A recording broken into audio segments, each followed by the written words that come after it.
Keisha, you talk about what made you decide to go into your business? What made I you? was a corporate woman. My husband was corporate. And both of us got the opportunity to get one of these wonderful packages and leave. So we were going to look for a job. But What year was that? this was in 93, January of 93. And then, I don't know if you remember, there was a little African store over by Lucky's on Embarcadero. And we knew the person who owned that store. As a matter of fact, she had her 19th birthday at my sister's house years before. So I went by to say hello to her, and she said, I'm going home. And I had been to visit her parents in Nigeria, and I said, well, her father had died. So I said, oh, you're going to visit your mother? How long are you staying? She said, no, I'm leaving. I'm selling out. Ding, ding, ding, ding. But it was not a successful enterprise. When we talk about going from corporate to that business model, one thing I think stands out, and you'll attest to this, you have to love The love work. it. You do. You have to be willing in the middle of the night to call the bank to be sure the check It's clear. It's clear. Or the payment that comes every month. Ooh, did I have enough money in there? So you have to love it to that point. It can be in any field. It does not have to be retail. We did retail. And the reason, in my opinion, so many businesses in general, not just women and not just African American women, fail is the long-term investment is not what people think about. It's a long time. It's, 1993 to 2020 is a longer time. I once had the opportunity, I worked for John Douglas, Business Today, the first black man to own a television station in Northern California. And I worked for him as we were doing this business, my first job in TV. And I'm like, well, what am I going to talk about? I don't know. I don't have an MBA. And he said, just go and ask questions that people would want to know. And I'm like, here I am, this black woman. I'm going in and talking to all these captains of industry, Steve Wozniak and Nolan Bushnell, all these people. But in the midst of all of this, I got to interview a man named Andrew Brimmer, who was the first black on the help me now, just had a brain freeze. Federal Reserve. First black man on the Federal Reserve. And I said, but how do you do it? What do you recommend for young black people or black folks who want to go into business? He said, well, you go into business and you work. He went on for at least 10 seconds. And then you get stabbed in the back, and then you work. And suddenly you'll be an overnight success. And that's when, and he also said, you have to plan for at least 5 years to know that your business is not going to take off for 5 years, or whatever you do, it's going to be a while before it's going to take off. I've seen situations where, I'm going to be honest, where John Douglas, this black man, brilliant black man, had, I know this is not about women, but we have to be aware of the things that he taught me to stay underground, because Wall Street Journal did a story about Business Today and the station that we had, and it was bright, all these young, bright people doing it. And just as soon as they identified him, the sponsors left. And so it's do your business, do it well, stay underground, become known first as the best at what you're doing. Let's underscore that. Let's underscore that. The best at what you're doing. Whatever you're doing, what made you successful, especially coming from the corporate world, because we learned some things in the corporate world that we did not know we had. And one of them is be the best you can. The company I worked for, their attitude was, you got a problem and you came to your manager, bring the solution. Okay, that attitude meant problem solving was personal. And that's the way it is with, as you know. Yes, indeed. So here's where I land. For me, I am a huge proponent and supporter of entrepreneurship, and specifically of Black women in this work. Our youngest generation of entrepreneurs are coming through the ranks, though, absolutely believing that this is the way out of all reporting structures. This is the way out of all subordination. This is the way out of all things that signal that we are not free. Yes. And the couple of things that I just want us to chat a little bit about are that one, as you said, this is hard work. The road to entrepreneurship is a road that we should absolutely pursue, but pursue with our eyes open about what the work is. The second is to be clear that while we are not answering to anyone but ourselves in that work, that's in fact the hardest person to answer to, right? That the buck begins and ends with you. And as you said, that all conversations about payment being made and customers being satisfied and product being built well and services being fulfilled, all of that together has to be answered by where the buck stops, which is you. And when we look at who has actually traditionally been successful in this work of entrepreneurship, I think we make a big mistake, right? The mistake is that we assume, based on the data, that Black women are going to be less successful in this work. That's actually not true when we look at the data very closely and carefully. The entrepreneurs who have been most successful are people who have come from a tremendous amount of wealth, which means that they have been given the space to make a lot of mistakes and to recover from those mistakes without starving. And so as we think about how we increase the successful launch of even more Black women into this work of entrepreneurship, for me, it's really, really important to understand what are the necessary supports that we need to be in this space as well. What is the access to capital that we need to see flowing more freely? What are the spaces that we need to be given to make more mistakes and to fail and fail fast, but to recover and to allow our products and our ideas to flourish as well? And yet, African Americans in 2019, 2020, we're only in February right now, are the most successful. When you look at the figures, we have now become the most educated, and we are the group that is going into business successfully. Indeed.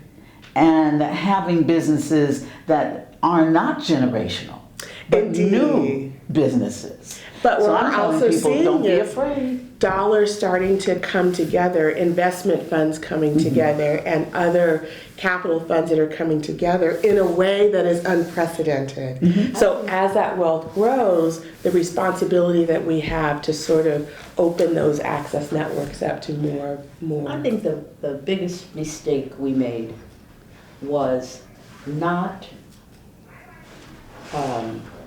federating. There were a group of African stores in the Bay Area. We were the only ones operated by African Americans. Everything else was operated by Africans born in Africa. But that's was all right because we got along very well and our checks didn't bounce and everything. So it was great. But we didn't federate. And so the one in Redwood City faced challenges, he went out. The one in Berkeley faced challenges, they went out. And it was one after another. And a customer said, look what's happening to Marcus Bookstore. They're having challenges and you're closing. Why aren't you people working together?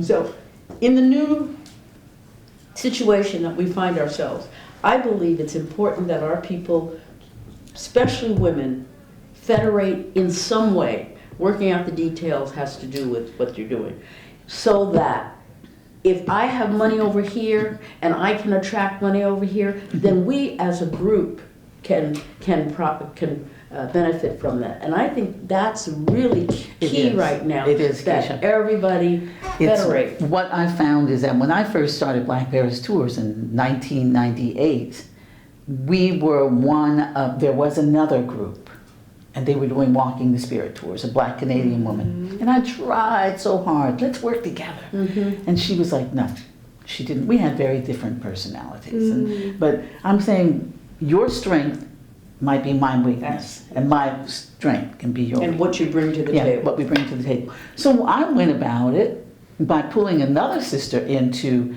she decided she was going to live in Amsterdam. Why don't you do a Black Amsterdam tour? Successful. And we shared information. We share information. A brother lived in Marseille, south of France. He started a Black Marseille tour. We're hoping to eventually have all of these. We're federated in that we support each other.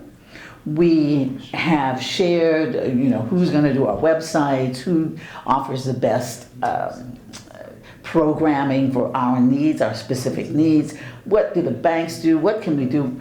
That has been a creator and a lifesaver.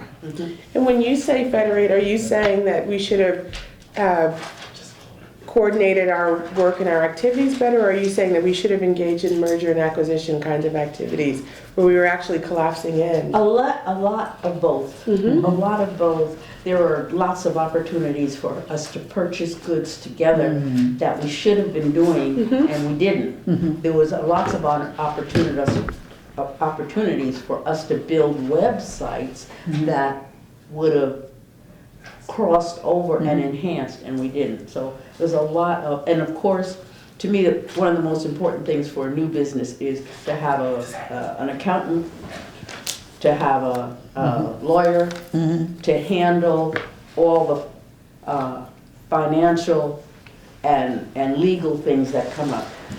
And those resources should be shared. And in my opinion, they should be African American people who we pull in, so that as we grow, they grow. Yeah. I agree. I think that our economy is so much driven by capitalism, which is, a journey of, in many ways, of individualism. And yet, as a community, we do have some principles that we rely on that are bigger than that in so many ways. And so, how, if at all, did collective economics play a role in your success, your respective successes as entrepreneurs? Or how would you have proposed that, had we relied on some of those principles, that we would have been even more abundantly successful? We have some really cute stories. Tell them. We want to hear. And one of them was when we first came in business. As I said, the store was failing, okay? There was pictures on the window that had been dried up, and there was people, they were really braiding that more than anything. One pant's leg was up and on, so we had to get over that. So we started on September 1st, and about November, Laney College had a festival, and we went to it. Pete stayed in the store, and I came up there. And a man came around and he said, I'm a vendor, but I'm also here to collect customers. I'm a supplier.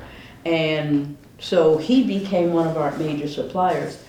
He came down, at this point I was still going to IBM and Pete was in the store all day. He came on Monday.